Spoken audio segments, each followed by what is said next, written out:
నమస్తే welcome to reflection news.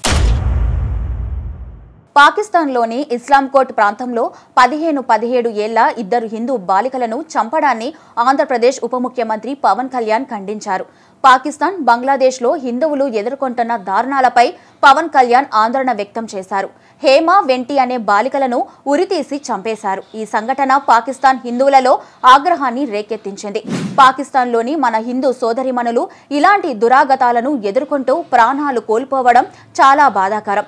Pakistan, బంగ్లాదేశ్లో హిందువుల దుస్థితి గురించి ఇలాంటి వార్తలు చూసిన ప్రతిసారి తనకు చాలా బాధ కలుగుతుందని పవన్ కళ్యాణ్ అన్నారు।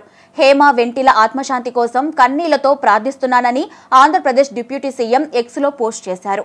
ఇక మహారాష్ట్రలో ఎన్నికల సందర్భంగా డిప్యూటీ సీఎం పవన్ కళ్యాణ్ను బీజేపీ ఎన్నికల ప్రచారంలోకి దింపింది।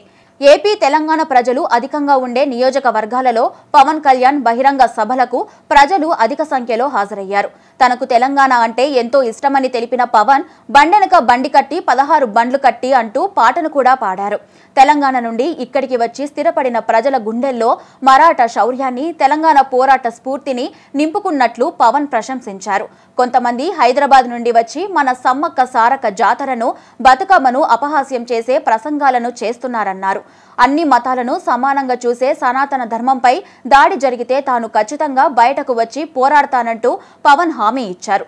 సనాతన ధర్మం కోసం ఎంత దూరమైనా వెళ్లేందుకైనా వెనకాడనని కూడా స్పష్టం చేశారు। ఎంతో గొప్ప నేతలు మహారాష్ట్రలో పుట్టారని, తాను మరాఠీలో మాట్లాడేందుకు ప్రయత్నిస్తున్నారని, తప్పులు ఉంటే పెద్ద మనసుతో క్షమించాలని కోరారు। తమ పార్టీ సనాతన ధర్మం కోసం పోరాడుతుందన్నారు। మహారాష్ట్ర ఎన్నికల ప్రచారంలో 15 నిమిషాలు పోలీసులు పక్కకు తప్పుకుంటే అంటూ అక్బరుద్దీన్ ఓవైసీ చేసిన వివాదాస్పద వ్యాఖ్యలపై పవన్ కళ్యాణ్ కూడా స్పందించారు। హైదరాబాద్ నుంచి వచ్చి 15 నిమిషాలు చాలు అనే వాళ్లకు బలమైన సమాధానం చెప్పాలంటూ పిలుపునిచ్చారు। ఇది ఛత్రపతి శివాజీ నేల అని, అలాంటి బెదిరింపులకు భయపడమంటూ హెచ్చరించారు।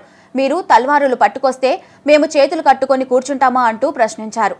ఓసారి మత ప్రాతిపాదికన ఈ దేశం విడిపోయిందని, తామేమి చేతకాని వాళ్ళం కాదని పవన్ కళ్యాణ్ హెచ్చరించారు।